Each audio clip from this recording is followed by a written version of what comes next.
Harper Audio presents Kitchen Chinese, a novel about food, family, and finding yourself, by Anne Ma, performed by Emily Wu Zeller. To eat well is to live well. Chinese proverb. Part 1. The North. Peking duck. It was only in China, and indeed for a long time only in Beijing, that the special dish known as Beijing kaoya, in China, Peking duck, in English, and canard in French, was prepared. The cooked bird has a shining golden exterior, attractively crisp, and a moist, succulent inside, the whole having a fine aroma and being free of excess fat. The Oxford Companion to Food. My first meal in Beijing is roasted duck, or kaoya, as it's called in Chinese. Glossy and brown, with crisp skin and meltingly moist flesh, the bird is cut into over 100 pieces, in the traditional way. We silently fill our pancakes, dipping meat and skin into the dark, salty sweet sauce, adding slivers of scallion and cucumber, and rolling the packages up like cigars. I arrived in Beijing only 2 hours ago, and my head feels pinched with tiredness and jet lag. But I eat until my fingers are greasy and my jeans feel snug. When the pancakes run out, I eat the duck alone, dipping morsels of skin into the brown sauce, relishing the crisp richness.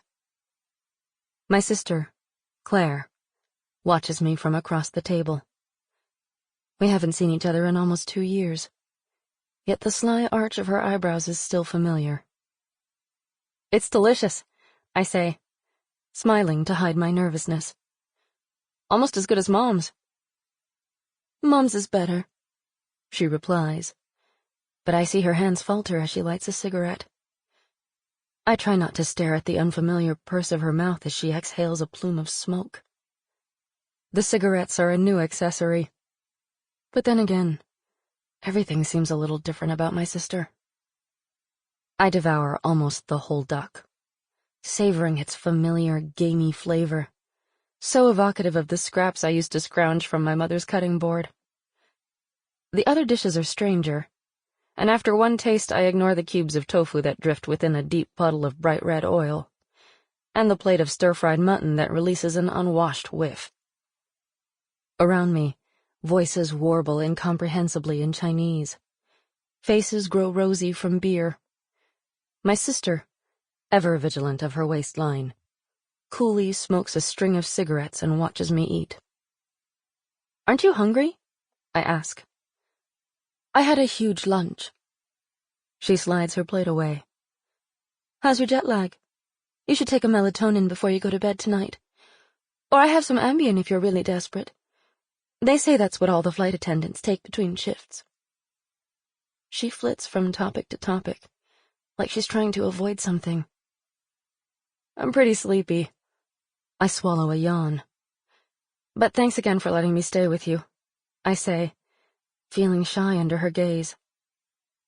"It's great to have you here, May." She uses the Chinese word for younger sister, something we never did as children.